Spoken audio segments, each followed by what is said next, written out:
विनाश क्या है, प्रलय का मंजर कैसा होगा, हमारे पुरखों ने अलग अलग वर्णन किए और हमने अलग अलग नज़रों से दृश्यों को देखा। कुछ दृश्य आप भी देखिए। जनवरी 2019, अमेज़न के वर्षा वनों में लगी आग, इसने खूब सुर्खियां बटोरी। साउथ अमेरिका का बड़ा हिस्सा इसकी चपेट में आया। ब्राजील इससे प्रभावित होने वाले देशों की लिस्ट में सबसे ऊपर था। उस तरफ पुराने सूखे पेड़ों को जलाकर खेती लायक जमीन तैयार करने की पुरानी परंपरा रही है, लेकिन 2019 में जो हुआ वो कल्पना से परे था।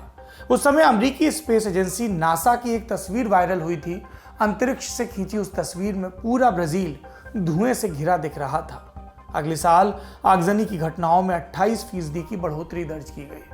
अब ग्लोब के दूसरे हिस्से में चलते हैं और दूसरे महीने में जून 2019, गर्मी के मौसम में ऑस्ट्रेलिया में वाइल्ड फायर की घटनाएं आम हैं। सूखे पेड़ों को जलाकर आग शांत पड़ जाती है, लेकिन 2019 में ऐसा नहीं हुआ। गर्म हवाओं और सूखे ने मिलकर इस आग को भड़का दिया। और फिर क्या था, अगले कई महीनों तक ऑस्ट्रेलिया के जंगल स्वाहा होते रहे। इसकी आंच शहर तक भी पहुंची। सिडनी जैसे महानगर में प्रदूषण का स्तर 11 गुना बढ़ गया। ऑस्ट्रेलिया के वाइल्ड फायर में 2.5 करोड़ एकड़ से अधिक में फैले जंगल नष्ट हुए। 1 अरब से ज्यादा जानवरों की मौत हुई और कई प्रजातियां लुप्त होने की कगार पर पहुंच गई। और आगे बढ़ते हैं। अक्टूबर-नवंबर 2020, हरिकेन एटा के कारण सेंट्रल अमेरिका बुरी तरह प्रभावित हुआ। कई देशों में बाढ़ और भूस्खलन ने सैकड़ों जान ली। 80 लाख से ज्यादा लोग विस्थापित हुए और कुल नुकसान लगभग 60,000 करोड़ रुपए का। हालांकि इन देशों ने तूफान से बचने के लिए पहले से तैयारी कर रखी थी, लेकिन रफ्तार से ये भी मात खा गए। और क्योंकि जानकारों का कहना है कि नए तूफान की रफ्तार इन अनुमानों से कहीं ज्यादा थी। और आगे बढ़ते हैं। इस बरस आते हैं एंड इस महीने पर आते हैं अगस्त 2021। ग्रीस, तुर्की, स्पेन, इटली और लेबनान के जंगल एक एक कर जल रहे हैं। अमेरिका का कैलिफोर्निया स्टेट लगातार दूसरे बरस अपने इतिहास की सबसे खतरनाक वाइल्ड फायर का यानी जंगली आग का सामना कर रहा है। दुनिया के सबसे ठंडे इलाकों में से एक साइबेरिया के जंगलों में भी आग लग चुकी है। रूस के कई शहरों के ऊपर धुएं की चादर बिछी है। जर्मनी और चीन में बाढ़ आई है। ईरान में सूखा है। वैसे बाढ़ हमारे बुंदेलखंड में भी आई है। ये सारी घटनाएं अप्रत्याशित हैं, मतलब कि ऐसी आपदाओं का अनुमान किसी ने नहीं किया था। ये आपदाएं पिछले 1-2 साल के भीतर आई हैं और इनकी संख्या लगातार बढ़ रही है। लेकिन आपको अगर ये लग रहा है कि ये बहुत है तो गलतफहमी है। हाल में आई एक रिपोर्ट में कहा गया कि जो अतीत में देखने को मिला वो सिर्फ ट्रेलर है, असली पिक्चर अभी बाकी है और ये सीधे तौर पर इंसानी सभ्यता के अस्तित्व से जुड़ी है। यूनाइटेड नेशंस का पर्यावरण से जुड़ा पैनल है जिसका नाम है inter governmental panel on climate change यानी IPCC। इसने जलवायु परिवर्तन के खतरे से जुड़ी अपनी विस्तृत रिपोर्ट पेश की है। 2 हफ्ते तक चले मंथन के बाद 195 देशों ने इस रिपोर्ट को मंजूरी भी दी है। यानी रिपोर्ट में जो बातें कही गई हैं उस पर दुनिया के अधिकांश देश एकमत हैं। क्या है इस रिपोर्ट का सार? आसान भाषा में कहें तो ये हमारे लिए अंतिम चेतावनी की तरह है। अगर हमने वक्त रहते सही कदम नहीं उठाए तो अगले कुछ वर्षों में कई देश हमेशा के लिए खत्म हो जाएंगे। इस रिपोर्ट में और क्या है, किन देशों पर सबसे ज्यादा खतरा है, भारत के संदर्भ में क्या कहा गया है और आगे का रास्ता क्या है, सब विस्तार से बताएंगे। नमस्ते, मेरा नाम सौरभ द्विवेदी और ये है लल्लन टॉप का अंतर्राष्ट्रीय खबरों से जुड़ा प्रसंग बुलेटिन दोनों ही दुनियादारी। पिछले कई वर्षों से क्लाइमेट चेंज या जलवायु परिवर्तन सबसे चर्चित कीवर्ड्स की लिस्ट में बना है दुनिया की आधी से अधिक समस्याओं की वजह। पहले यह समझते हैं कि क्लाइमेट चेंज आखिर है क्या। किसी इलाके में बरसों का जो वेदर है, मौसम है, उसको पैटर्न क्लाइमेट कहते हैं। वेदर पैटर्न क्लाइमेट, कि यहाँ पर ऐसा मौसम होता है। जैसे हमारे हिंदुस्तान की बात करें तो साहब ये चौमासे के महीने हैं, यहाँ पानी बरसता है, यहाँ पर खूब ठंड पड़ती है पूस के महीने में। इस तरीके का जो क्लासिफिकेशन है, अगर इस सामान्य स्थिति में बदलाव आए, मान लीजिए कि अगस्त में हचक के ठंड पड़ने लगे, नवंबर में हचक के पानी गिरे, तो क्या होगा, खेती का पैटर्न पूरा बदल जाएगा। सब चीज़ों में छीछल इधर हो जाएगी, क्योंकि हम मानसिक रूप से और शारीरिक रूप से इसके लिए तैयार नहीं होंगे। अभी दुनिया में ये कैसे हो रहा है बदलाव? अंटार्कटिका में गर्मी पड़ने लगे, सहारा के रेगिस्तानों में बर्फ गिरने लगे, तो वहाँ पर भी ऐसी ही भड़बड़ाहट हो जाएगी, क्योंकि लोग वहाँ की जलवायु के अनुकूल खुद को ढाल चुके हैं। उनके लिए जिंदा रहना मुश्किल होगा, नई मुश्किलें पैदा होंगी। ये आशंका अब तक हम किताबों में पढ़ते थे या फिल्मों में देखते थे कि साहब अचानक से मौसम बदल गया और बहुत बदल गया, लेकिन अब ये शनै शनै धीमे धीमे धरातल पर आ रहा है। दुनिया में क्लाइमेट चेंज की रफ्तार तेज हो गई है। आप लगातार सुन रहे होंगे कि धरती पर मौजूद ग्लेशियर पिघल रहे हैं। इसके क्या नुकसान है? ग्लेशियर हमारी धरती, हमारे समंदरों की हिफाजत करने वाली एक छतरी की तरह है। उनकी बर्फ सूरज से आ रही अतिरिक्त ऊष्मा को वापस अंतरिक्ष में लौटा देती है और इस तरह से हमारे धरती ग्रह का तापमान नियंत्रण में रहता है। लेकिन जब से क्लाइमेट चेंज हो रहा है, ग्लेशियर्स तेजी से खत्म हो रहे हैं, आर्कटिक क्षेत्र की बर्फ खत्म हो रही है, उसके भीतर का समुद्री पानी एक्सपोज हो रहा है। ये अब सूरज की रोशनी को वापस अंतरिक्ष में नहीं भेजता, सोख लेता है इसके बजाय, और इसके चलते इन ध्रुवों का तापमान बढ़ रहा है। इन ध्रुवों का तापमान बढ़ने के चलते ग्लेशियर के पिघलने की प्रक्रिया भी बढ़ रही है। अनुमान है कि साल 2100 तक दुनिया के 1/3 से ज़्यादा ग्लेशियर पिघल जाएंगे। इससे क्या खतरा है? ग्लेशियर के पिघलने से समंदर का जल स्तर बढ़ेगा और जो प्रायद्वीपीय देश हैं वो डूब जाएंगे। एक उदाहरण देते हैं आपको। हिंद महासागर में एक देश है मालदीव, जहाँ पर हमारे लोग लॉकडाउन के दौरान छुट्टियाँ मनाने जाते हैं, पैसे वाले। मालदीव के 80% द्वीप समंदर से 1 मीटर से भी कम ऊंचाई पर बसे हैं। ग्लोबल वार्मिंग के चलते हर साल समुद्र का स्तर 3 से 4 मिलीमीटर बढ़ रहा है। कहा जा रहा है कि 2050 तक मालदीव के कई द्वीप समंदर में समा जाएंगे। इस सदी के अंत तक पूरा मालदीव ही गायब हो सकता है। साल 2012 में मालदीव की सरकार ने कहा था कि वो ऑस्ट्रेलिया, भारत और श्रीलंका में ज़मीन खरीदने की कोशिश कर रहे हैं ताकि विस्थापित लोगों को वहाँ बसाया जा सके। तो ये एक उदाहरण है, देशों के डूबने का खतरा है, रियल खतरा है। इसके अलावा तापमान बढ़ने की वजह से कई इलाकों में सूखे के हालात भी बनेंगे। भूजल का स्तर नीचे गिरा तो खेती के लिए पानी मुश्किल हो जाएगा, यानी भोजन पर संकट पैदा होगा। हीट वेव और वाइल्ड फायर की फ्रीक्वेंसी बढ़ जाएगी। खतरनाक चक्रवात और फ्लैश फ्लड की संख्या बढ़ जाएगी। और डर वाली बात यह है कि इसका अनुमान लगा पाना मुश्किल होगा। मतलब इंसान हमेशा के भय के साए में जिंदगी बिताएगा। ये तो क्लाइमेट चेंज के मुख्य स्वरूप होगा जिसके बारे में हमने आपको बताने की कोशिश की। अब ये समझते हैं कि ये हो क्यों रहा है, वजह क्या है। तापमान में बेतहाशा वृद्धि की एक वजह है कार्बन डाइऑक्साइड का तेजी से हो रहा उत्सर्जन। आपको पता है, जंगल, पेड़ पौधे, मिट्टी, समंदर, ये सब कुदरत के फेफड़े हैं। हम जितना कार्बन डाइऑक्साइड छोड़ते थे उसका आधे से ज़्यादा हिस्सा ये सोख लेते थे। लेकिन इंसानों ने जंगलों को तेजी से काटना शुरू किया, कभी खेती के लिए, कभी खनिज संसाधनों के लालच में, और कभी इंसान की बसाहट के विस्तार के लिए, कभी कारखानों के लिए। जंगल की कटाई के साथ साथ कार्बन उत्सर्जन की गति भी बेतहाशा बढ़ गई। जब हमने कोयला, तेल और गैस का इस्तेमाल करना नहीं सीखा था, तब से अब तक धरती का तापमान औसतन 1.2 डिग्री सेल्सियस तक बढ़ गया है। वैज्ञानिकों ने एक लिमिट तय की थी, तब कहना था उनका कि 1.5 डिग्री सेल्सियस तक की बढ़ोतरी को झेला जा सकता है। लेकिन नया अनुमान कह रहा है कि 21वीं सदी खत्म होते होते धरती का औसत तापमान 3 डिग्री सेल्सियस तक बढ़ जाएगा, अगर इसी रफ्तार से चलते रहे। इससे पहले भी पहुंच सकते हैं इस अनुमान पर अगर रफ्तार तेज हो गई। अभी वाले स्तर पर ही हम जैसी घटनाएं देख रहे हैं, अगर यहाँ से 3 डिग्री सेल्सियस औसत तापमान और बढ़ता है तो क्या तबाही मचेगी, आप कल्पना कर सकते हैं। और क्लाइमेट चेंज की इन्हीं भयावहताओं और आशंकाओं को आईपीसीसी की रिपोर्ट ने जोर शोर से उठाया है। आईपीसीसी क्या है, इसको भी जान लेते हैं। इसकी स्थापना 1988 के साल में की गई थी। ये हर 5-7 साल में क्लाइमेट चेंज से जुड़ा विश्लेषण पेश करता है। पिछली विस्तृत रिपोर्ट 2013 में आई थी। यूनाइटेड नेशंस के सेक्रेटरी जनरल एंटोनियो गुतेरेस ने जब ये रिपोर्ट आई तो कहा कि ये आखिरी वार्निंग है। आईपीसीसी की रिपोर्ट में एक स्वर में इस बात पर जोर दिया गया है कि पूरी समस्या की इकलौती वजह इंसानों की प्रकृति में ज़रूरत से ज़्यादा दखलंदाजी है। और क्या है रिपोर्ट में? इसमें दर्ज रिकॉर्ड के मुताबिक हम इतिहास के सबसे गर्म मौसम में जी रहे हैं। हालिया समय में समंदर का जल स्तर बढ़ने की रफ्तार 3 गुनी हो गई है और अब कितनी भी कोशिश कर लें इसे रोकना नामुमकिन है। इस सदी के अंत तक समंदर का जल स्तर 2 मीटर तक बढ़ सकता है। साल 2150 तक ये स्तर 5 मीटर तक पहुंच सकता है। 1950 के बाद से हीट वेव की संख्या भी लगातार बढ़ रही है। आने वाले समय में इसका दायरा और बढ़ेगा। इन सब से विकसित देश तो अपने बचाव का रास्ता निकाल लेंगे, उनके पास पैसा है, संसाधन है, साइंस है। लेकिन सबसे ज़्यादा खतरा गरीब देशों को होगा। जहां गरीबी, भुखमरी, अस्थिर सरकारों से लोग परेशान हों, वहां उन्हें क्लाइमेट चेंज की बात करना मजाक की तरह लगेगा। मजाक की तरह वैसे ट्रंप काका को भी लगता था। इनकी जिम्मेदारी इन गरीब देशों की किसको उठानी होगी? विकसित देशों को। ये एक साझा मिशन है। एक भी हाथ छूटा, पूरा सुरक्षा चक्र टूटा। वैज्ञानिकों ने साफ कहा है कि अब वापसी का रास्ता नहीं है। Either you act on it और फेस द कॉन्सिक्वेंसेस।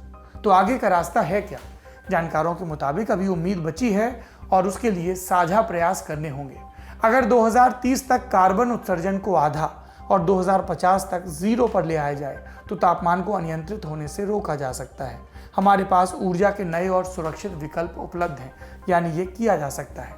जलवायु के बारे में वैज्ञानिकों की समझ लगातार विकसित हो रही है, कंप्यूटर तकनीक भी बढ़ रही है। अब हम ज़्यादा सटीक तरीके से मौसम का पूर्वानुमान भी लगा सकते हैं। लेकिन इन सब का मनमाफिक फल मिले, इसका जिम्मा सरकारों की इच्छा शक्ति पर टिका है। नवंबर 2021 में स्कॉटलैंड के ग्लासगो में 196 देशों के नेता इकट्ठा हो रहे हैं। क्लाइमेट चेंज को कंट्रोल करने की सारी उम्मीद उसी कॉन्फ्रेंस पर है।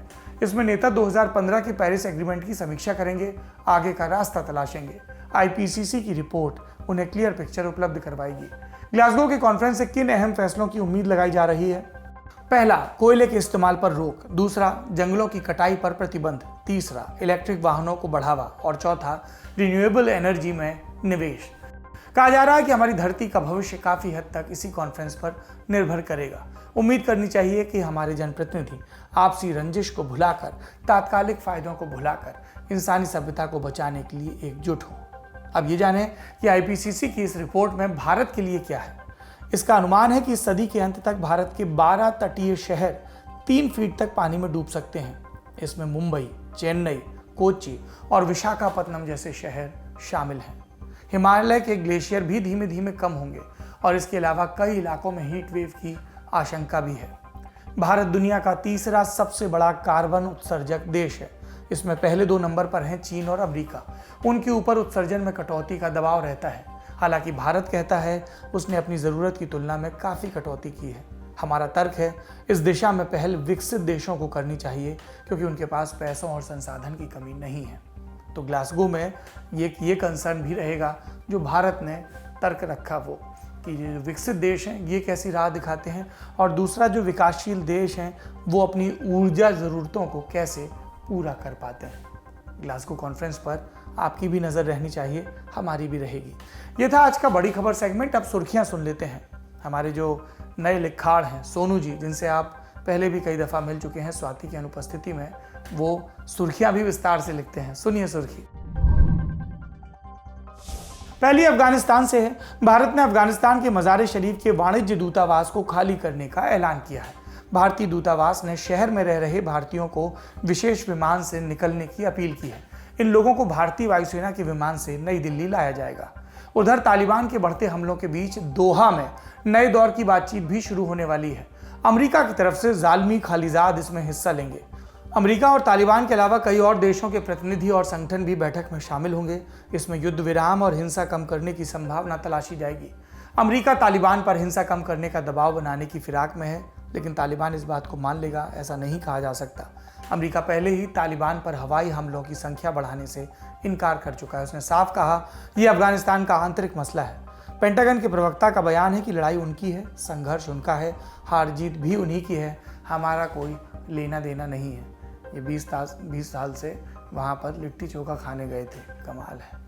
अमेरिका 2 दशक तक अफगानिस्तान में कुंडली जमा कर बैठा रहा, आतंकवाद की समस्या का समाधान करने के इरादे से घुसा, लेकिन पूरा मामला छिछिया कर, और ये हम इतने गुस्से में इसलिए कह रहे हैं काहे से बघार हो जाते हैं, झेलना हम लोगों को पड़ता है। इस समस्या को कई गुना इन्होंने पहले भी बढ़ाया था, जब ये सोवियत संघ से लड़ाई के चक्कर में मुजाहिदीनों को हथियार दे रहे थे और फिर वही मुजाहिदीन कश्मीर में आकर आतंकवाद मचा रहे थे। ऐसे में ये बहुत ज़रूरी है कि दुनिया भर का दबाव तालिबान पर तो रहे ही, अमेरिका पर भी रहे। आप ऐसे ही अपनी जिम्मेदारियों से पीछे नहीं हट सकते हैं। अगर दोहा में होने वाली बातचीत बेनतीजा रह जाएगी तो फिर दिक्कत बढ़ जाएगी। तालिबान अफगानिस्तान के 80% से ज़्यादा इलाके पर पहले ही कब्जा कर चुका है। पिछले 4 दिन में 6 बड़े शहर उसके खाते में आए हैं, और अब ऐसे में दुनिया की जो महाशक्तियाँ लोकतंत्र का परचम थामे फिरती हैं, उनको देखना होगा कि तालिबान के हित पूरे होते हैं तो फिर वहाँ के अफगान नागरिकों का क्या होगा, क्योंकि वहाँ पर तो तालिबान के आते ही बर्बर राज आ जाएगा, इस्लाम की मनचाही व्याख्या होगी पुरातनपंथी ढंग से, और उसके नाम पर लोगों को, आदमियों को, औरतों को, बच्चों को कुचला जाएगा। ये आतंकवादी हैं, इनसे किसी भी सभ्य विकसित लोकतंत्र की उम्मीद नहीं की जा सकती है। दूसरी सुर्खी चीन से है। चीन की एक अदालत ने कनाडा के नागरिक रॉबर्ट सेलेनबर्ग की अपील खारिज कर दी। रॉबर्ट को ड्रग्स की तस्करी के आरोप में मौत की सजा सुनाई गई थी। अब चीन का सुप्रीम कोर्ट इस फैसले का रिव्यू करेगा। हालांकि तय माना जा रहा है कि मौत की सजा बरकरार रहेगी। रॉबर्ट सेलेनबर्ग को दिसंबर 2014 में चीन में गिरफ्तार किया गया था। नवंबर 2018 में 15 साल जेल की सजा सुनाई गई। लेकिन इस फैसले के कुछ दिन बाद कनाडा की पुलिस ने टेक कंपनी हुएई के CFO मेंग वांगजू को हिरासत में लिया। फिर चीन नाराज हो गया और धमकी दी कि अगर मेंग को नहीं छोड़ा तो नतीजा भुगतना होगा। कनाडा ने धमकी को नजरअंदाज किया। मेंग की गिरफ्तारी के ठीक 4 हफ्ते बाद चीन में फिर रॉबर्ट सेलेनबर्ग का केस दोबारा खुला और नए सिरे से सुनवाई में उनकी सजा को 15 साल से बदलकर फांसी कर दिया गया। कनाडा के प्रधानमंत्री जस्टिन ट्रूडो, उन्होंने आरोप लगाया चीन बदले की भावना से काम कर रहा है। वैसे आरोप कहना ठीक नहीं है, चीन ऐसे ही काम करता है और तब से कनाडा और चीन के बीच संबंध खराब चल रहे हैं। कनाडा के ही एक और नागरिक माइकल पेवोर को उन पर भी मुकदमा चल रहा है। उन पर कल फैसला आएगा। उनके ऊपर जासूसी का इल्ज़ाम है। तीसरी और आखिरी सुर्खी लेबनान से है। यहाँ पर ईंधन की सप्लाई में कमी के चलते भयानक अफरा तफरी मची है। कितनी भयानक समझो। 9 अगस्त को तेल भरवाने को लेकर हिंसा हुई, 3 लोग मारे गए। फ्यूल शॉर्टेज की वजह से बड़ी आबादी बिना बिजली के है। नेशनल इलेक्ट्रिक कंपनी ने हाथ खड़े कर दिए, कह रहे हैं कि एक दिन में 1 घंटा बिजली दे पाएंगे तो बहुत समझिए। अस्पतालों के पास डीजल खत्म हो गया, मशीनें बंद पड़ी हैं, ईंधन की तस्करी हो रही है। जिनके पास स्टॉक है वो कालाबाजारी के धंधे में उतर चुके हैं और सरकार के पास इतना पैसा नहीं कि तेल को इंपोर्ट कर सके। हम जानते हैं कि लेबनान पिछले साल से आर्थिक मंदी का सामना कर रहा है। कोरोना महामारी, फिर अगस्त 2020 में बेरूत ब्लास्ट, इसने हालात और बिगाड़ दिए। लेबनान की मुद्रा का भाव कौड़ियों बराबर रह गया। कल तक एक अमेरिकी डॉलर की कीमत 20,000 लेबनीज पाउंड के बराबर थी, लेकिन जब हम आपको ये खबर सुना रहे हैं तब तक अंतर और बढ़ चुका होगा। और सबसे बड़ी समस्या ये कि लेबनान में अभी स्थायी सरकार नहीं। दूसरे देश कह रहे हैं कि जब तक नई सरकार सुधारों को लागू नहीं करती हम मदद नहीं करेंगे। कुल जमा बात ये कि लेबनान फेल्ड स्टेट बनने की कगार पर है, दिन गिने जा रहे हैं। दुनिया में कितना कुछ है जो रोज़ाना होता है। दुनिया में कितना कुछ है जिसका एक अंश दुनियादारी के ज़रिए हम आप तक पहुंचाने की कोशिश करते हैं। और दुनिया में कितने ही भारतीय बसे हैं जो इस कार्यक्रम को देखते हैं, भारत में भी देखते हैं। भारत वाले बुरा ना माने, कुछ लोग बुरा मानने के लिए तैयार बैठे रहते हैं। तो अगर आप दुनिया में कहीं भी रहते हैं और लल्लन टॉप से जुड़ना चाहते हैं, अपने हिस्से के विचार साझा करना चाहते हैं, तो आप दुनियादारी के अंत में जब मैं विदा लूँगा पर्दे से, तो हमारी पेशकश 13 तुझको अर्पण के बारे में ज़रूर जानिए। शुक्रिया, शुभ रात्रि। उम्मीद है कल फिर मुलाकात होगी। कसर रह गई हमारी कोशिशों में, कसक रह गई कि देश जितना बेहतर, जितना महान हो सकता था, हो नहीं पाया। और एक कसम रह गई कि देश का जो कर्ज है उसे थोड़ा बहुत तो उतारना है। भावुकता का लबादा ओढ़कर बोलता तो यूं बोलता, लेकिन बात सीधी है तो सच्चे ढंग से आप तक कही जानी है। लल्लन टॉप लेकर आया है एक नया प्लेटफॉर्म, 13 तुझको अर्पण। ये प्लेटफॉर्म उन सब भारतवासियों के लिए है जो भारत से दूर किसी दूसरे देश की जमीन पर है, कभी पढ़ाई के लिए, कभी नौकरी के लिए। ये उन सब भारतवंशियों के लिए भी है जिनकी पहचान का हिस्सा ये महान देश है, लेकिन कुछ कसर और कसक है। तो आइए कसम खाएं कि देश को बेहतर बनाएं। हमें आपसे चाहिए आपके हिस्से का ज्ञान जो आप लल्लन टॉप के जरिए अपने देशवासियों के साथ साझा करें। ये मस्ती के पल भी हो सकते हैं जब आप कहीं घूमने जाएं और आपको लगे कि सिर्फ मेरे यार दोस्त और परिवार वाले ही क्यों, पूरा देश जाने इन नायाब चीज़ों के बारे में। ये पॉलिसी से जुड़ा, ज्ञान से जुड़ा कोई मसला हो सकता है। तो आइए और लल्लन टॉप की इस नई पेशकश 13 तुझको अर्पण का हिस्सा बनिए।